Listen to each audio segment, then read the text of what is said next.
बहुत लोग कहते हैं कि प्राथमिक विद्यालय में पढ़ाई नहीं, लेकिन ऐसा कतई नहीं। आजकल टीचर घर जाके बच्चे को बुलाने जा रहा है, ठीक। और प्राइवेट स्कूल में क्या हो रहा है, गार्जियन खुद जाके बच्चे को स्कूल तक छोड़ के आ रहा है, ठीक। बस आ रही है, गार्जियन ही उसको छोड़ने जा रहा है। पेरेंट्स टीचर मीटिंग होती है, गार्जियन एंजॉय करता है कि बच्चे की कमियाँ देखता है। और यहाँ क्या हो रहा है, कुछ बच्चे बकरी चराने जा रहे हैं, कुछ बच्चे भैंस चराने जा रहे हैं। आपके अपने डिजिटल प्लेटफॉर्म डी भारत पर सबसे पहले सभी दर्शकों को टीचर्स डे की हार्दिक शुभकामनाएं। आज हम टीचर्स डे के मौके पर एक उस शख्सियत के पास बैठे हैं जिनका नाम है गौरव कुमार। ये एक हमें सुनने में आया है कि एक ज़िले के पहले ऐसे टीचर हैं, ऐसे अध्यापक हैं जिन्हें कन्नौज शिक्षा रत्न अवार्ड से सम्मानित किया गया है। चलिए सीधे उन्हीं से बातचीत करते हैं। बहुत बहुत स्वागत है सर। धन्यवाद। अध्यापक दिवस की आपको हार्दिक शुभकामनाएं। बहुत बहुत धन्यवाद। क्योंकि कभी मैं भी आपका छात्र रहा हूं, जी जी जी। तो जो आपको टीचर सम्मानित किया गया है अवार्ड से, कैसे क्या रहा पूरा मामला? हमारे विद्यालय में ये जो आज का शिक्षक सम्मान मिला है, उसके पीछे सीधे हमारे बच्चे और हमारा जो विद्यालय के प्रति जो काम है उसको देख के बेसिक शिक्षा अधिकारी महोदय ने आज हमको इनवाइट किया था इस सम्मान के लिए। ये सही बात है कि अभी तक कन्नौज में जो पहला ये मिला है अवार्ड भारत शिक्षा रत्न। जी, शिक्षक दिवस पर हर बार जिला स्तर पे बेसिक शिक्षा अधिकारी जो बेसिक शिक्षा अधिकारी होते हैं वो एक सम्मान टीचरों को सम्मानित करते हैं। इस बार पहली बार हमारे बेसिक शिक्षा अधिकारी महोदय ने एक प्रक्रिया के तहत आवेदन कराए थे और उसमें एक कमेटी बैठी थी। उस कमेटी के बाद सभी का चयन किया था। उस तरीके से पारदर्शिता से पूरी तरीके से चयन किया। लगभग कितने अध्यापकों का लिया गया था? कितने अध्यापकों ने वो किया था? हर ब्लॉक से कई अध्यापक हैं जिनकी फाइल बेसिक शिक्षा अधिकारी महोदय ने वहाँ ली थी और फिर उनकी कमेटी उस कमेटी के द्वारा चयन किया गया। उसके लिए तो अधिकारी गण ही बता सकते हैं कि कितनी टोटल फाइल आई थी और किस तरीके से चयन हुआ था। और मेन चयन का आधार वही है कि आपका विद्यालय किस तरीके से, आप विद्यालय में कैसे कार्य कर रहे हैं। अगर आपका विद्यालय अच्छा है तो जाहिर सी बात है कि चयन होना ही था। आपका विद्यालय उच्च प्राथमिक विद्यालय चचियापुर तालग्राम ब्लॉक लगता है उसका, तो कब से आप वहाँ से कार्यरत हैं? कितने वर्ष हो गए? इस विद्यालय में हम 4 सितंबर 2018 को आए थे और जिस दिन विद्यालय में आए थे तो ये एकल विद्यालय का जिस दिन हम आए थे तो हमने इस विद्यालय में म्यूचुअल कराया था। इससे पहले हम सौरी ब्लॉक में थे। तो जिस टाइम पे हम आए थे विद्यालय, उसके 1 घंटे बाद जो हमारे टीचर थे उन्होंने वो हमारे विद्यालय में पहुँच गए थे। तो 5 साल तक लगातार हम एकल विद्यालय में रहे और हालाँकि अब एक हमारे यहाँ एक अध्यापक हैं श्री मनोज कुमार जी, वो आ गए हैं इस टाइम पर। तो 5 साल तक लगभग हम एकल विद्यालय में रहे और जब एकल विद्यालय में रहे तो कोशिश हमारी ये रही कि बच्चों को भी महसूस ना होने दें कि एकल विद्यालय है, कि एकल विद्यालय के तरीके पढ़ाई नहीं हो पाएगी। इस तरीके ऐसा कोई माहौल नहीं क्रिएट करने दिया कि जो भी विद्यालय के वैसे काम होते थे प्रशासनिक काम, वो हम विद्यालय के टाइम की बात करते थे। लेकिन विद्यालय ये सुनने में आ रहा है कि जब आप वहाँ में केवल 27 बच्चे ही उसमें पढ़ते थे, अब संख्या कितनी है? इस टाइम पे 96 है, 96 बच्चे इस टाइम। 96 बच्चे। अब जो दूसरे अध्यापक आए हैं वो इसी वर्ष आए हैं? कितने दिन हो गए उन्हें आए? उनको 22 सितंबर को 1 साल हो जाएगा। 1 साल? हाँ, अभी 1 साल। उससे पहले आप ही देख रहे थे? हाँ, उससे पहले 5 साल तक हमें देखा और अच्छे विद्यालय का संचालन कर रहे थे। जो भी बच्चे, सबसे मेन है कि एकल अध्यापक को एक विद्यालय संचालित करना बहुत मुश्किल काम है, बहुत आसान काम नहीं है। तो उसके लिए अधिकतर क्या किया कि हमने बच्चों को इस लायक बना दिया, बच्चों को इस तरीके से मोटिवेट करते रहे कि उनसे बहुत सहायता मिलती रही हमें हर काम के लिए। काफ़ी काम बच्चे कर देते तो बहुत आसानी रहती थी। जो रजिस्टर करना है, मेंटेन करना, या फिर कहीं रजिस्टर पे कवरिंग करना, रजिस्टर को मेंटेन कैसे अच्छे से रखा है, काफ़ी काम बच्चे कर देते थे। बच्चे भी सीख रहे थे और साथ साथ पढ़ाई भी बेहतर हो रही थी। मैंने जहाँ तक देखा है आपके सोशल मीडिया पर आपके चाहने वाले लोग डालते रहते हैं, पहले जो स्कूल था उसकी जो है सिर्फ स्कूल तक सीमित था, बाउंड्री वगैरह नहीं थी, ऊंचाई ज़्यादा थी, कोई ऐसी व्यवस्था नहीं थी। अब जाकर जो है थोड़ा बहुत सुधार हुआ है उसमें कि नहीं? नहीं, अब तो विद्यालय बहुत बेहतर है।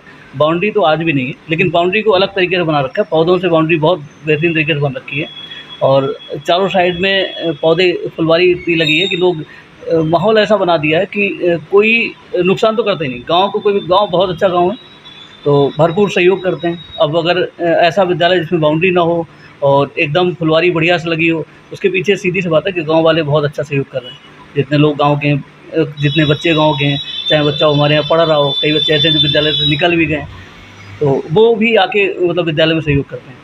विद्यालय बंद हो जाता है उसके बाद भी लगातार सहयोग करते हैं। आप ही का विद्यालय क्यों चुना गया इस पूरे इसमें शिक्षा रत्न में, और आपको ही क्यों चुना गया?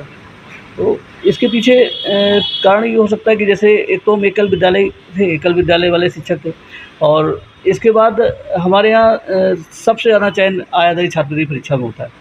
राष्ट्रीय आय योग्यता एवं आधारित छात्रवृत्ति परीक्षा होती है, तो उस परीक्षा में सबसे ज़्यादा चयन हमारे विद्यालय से हो रहा है। कितने बच्चों का हुआ लगभग? इस वर्ष जो 2023-24 का वर्ष था उसमें 9 बच्चे चयनित हुए थे। अभी तक कितने हो चुके हैं जब से आप ज्वाइन किए? उससे पहले 6 विद्यालय चयनित हुए, उससे भी पहले 6 बच्चे चयनित हुए, तो 6 बच्चे, फिर 9 बच्चे, इस तरीके से चयन हो रहा है। लगभग 21-22 बच्चे जो है सम्मानित हो चुके हैं। हाँ, अब इस बार उम्मीद है इस बार भी अच्छे से निकलेंगे। और सबसे ख़ास बात ये है इस परीक्षा की, इस परीक्षा में जो बच्चा पास हो जाता है, जैसे हमारी राज्य सरकार है 1 से 8 तक बच्चों को फ्री शिक्षा दे रही है, तो कक्षा 9 में जब बच्चा जाता है तो उससे कोई शुल्क शुरू हो जाता है स्कूल में। तो सबसे आसानी ये है कि इस परीक्षा को पास करने के बाद बच्चे को 1,000 रुपये प्रति महीना मिलता है, तो कुल मिला के 12,000 रुपये हो गया, और 4 साल में 48,000 हो गया। तो जो बच्चा ये परीक्षा पास कर लेता है उसको 48,000 रुपये मिलता है टोटल, जिससे कि वो आगे पढ़ाई अपनी सुचारू रूप से चालू कर सकता है। तो गार्जियन को भी काफ़ी सहयोग मिल जाता है इससे कि बच्चों को ये पैसा मिल रहा है। और दूसरी बात है कि सबसे मेन बात है कि इस परीक्षा का जो पैटर्न है वो पैटर्न बहुत अच्छा है। अगर जो बच्चा यहाँ पे शुरुआत कर देता है कि इसमें इतिहास भी आती है, भूगोल भी आती है, नागरिक शास्त्र भी आती है, विज्ञान भी आ रही, गणित है, रीजनिंग है, टोटल वही सब्जेक्ट हैं जो आगे कंपटीशन में करना है, तो बच्चे को जब कक्षा 8 में इस तरीके से तैयारी कर रहा है तो उसे बहुत आसानी हो जाती है आगे की तैयारी करने में।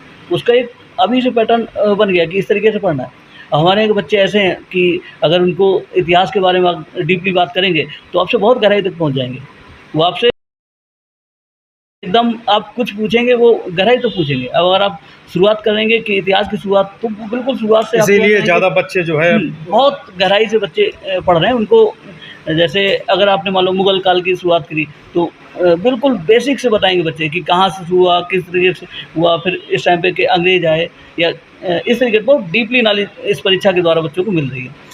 तो और ज़िले के बहुत सारे स्कूल हैं, प्राथमिक शिक्षा बदनाम भी है यूपी में काफ़ी कि प्राथमिक विद्यालयों में पढ़ाई नहीं होती है, लेकिन आपके यहाँ से लगभग 21-22 बच्चे ऐसा कारनामा करके दिखाए हैं, तो उन लोगों से क्या कहना चाहेंगे आप जो कहते हैं कि प्राथमिक विद्यालय में पढ़ाई नहीं होती है? बहुत लोग कहते हैं कि प्राथमिक विद्यालय में पढ़ाई नहीं, लेकिन ऐसा कतई नहीं। आज के टाइम जितने भी टीचर हमारे हैं, हमारे साथी बहुत अच्छे से मेहनत कर रहे हैं, ठीक, लेकिन लोग अभी भी कह रहे हैं पढ़ाई नहीं होती। अंतर आप साफ समझो कि बेसिक स्कूल का जो टीचर है वो बच्चा नहीं आ रहा, बेसिक स्कूल टीचर घर जाके बच्चे को बुलाने जा रहा है, ठीक। और प्राइवेट स्कूल में क्या हो रहा है, गार्जियन खुद जाके बच्चे को स्कूल तक छोड़ के आ रहा है, ठीक। बस आ रही है, गार्जियन ही उसको छोड़ने जा रहा है। पेरेंट्स टीचर मीटिंग होती है, गार्जियन इंतजार करता है कि बच्चे की कमियां देखता है, और यहाँ क्या हो रहा है, बच्चे को घर के लोग जो घर वाले हैं खेत में भेज रहे हैं। तो आप दोनों को माहौल देखिए कि बेसिक स्कूल में क्या हो, बेसिक स्कूल के पढ़ने वाले बच्चों को क्या हो रहा है, वो जितना पढ़ रहे हैं ज़्यादा से ज़्यादा स्कूल में पढ़ रहे हैं, और स्कूल के बाद घर पहुँचते हैं, घर के बाद उनके पास काम चारों के पास है। कोई वहाँ के बाद गांव का माहौल है, तो कोई शाम को आप देखेंगे कुछ बच्चे बकरी चराने जा रहे हैं, कुछ बच्चे भैंस चराने जा रहे हैं। कॉन्वेंट स्कूल के आप बताइए, शहरों में जितने कॉन्वेंट, कोई बता दे किसके बच्चे भैंस चराने जा रहे हैं। एक अगर औसत देख लें आप, किस स्कूल के बच्चे बकरी चराने जाते हैं, कॉन्वेंट स्कूल के। आप अच्छे से अच्छा स्कूल निकाल कर आइए, और अच्छे से अच्छे बेसिक आप निकाल जाइए, उसके बच्चे कहीं ना कहीं काम में लिप्त हैं, कुछ ना कुछ काम कर रहे हैं।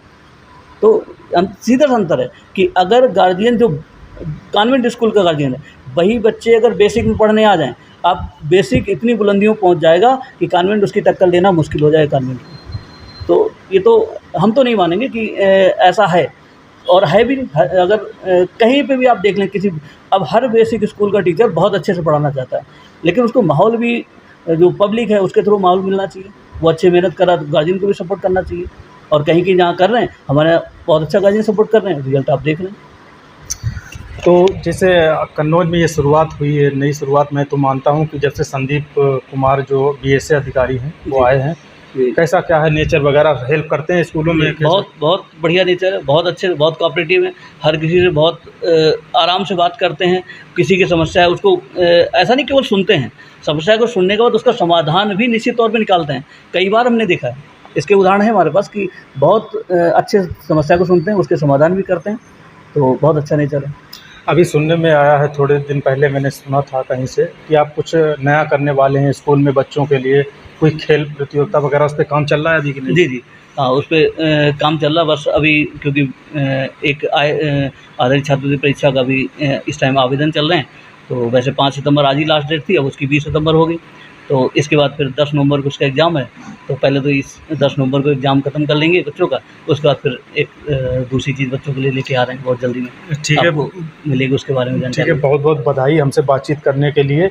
कांग्रेचुलेसन भी, आपको ये अवार्ड मिला, सम्मानित किया गया और हमें भी गर्व है कि आप हमारे गुरु रहे हैं। धन्यवाद। तो ये थे हमारे साथ गौरव कुमार कन्नौजिया जी, जो हमसे बातचीत कर रहे थे। इन्हें जो है कन्नौज रत्न अवार्ड से सम्मानित किया गया, शिक्षा रत्न अवार्ड से सम्मानित किया गया है। कुछ दिनों के बाद चचियापुर हमारी पूरी टीम जाएगी, कुछ नया वहाँ से निकलेगा, वो हम आप दर्शकों तक पहुँचाएँगे। तो बने रहिएगा हमारे साथ और देखते रहिए टी भारत।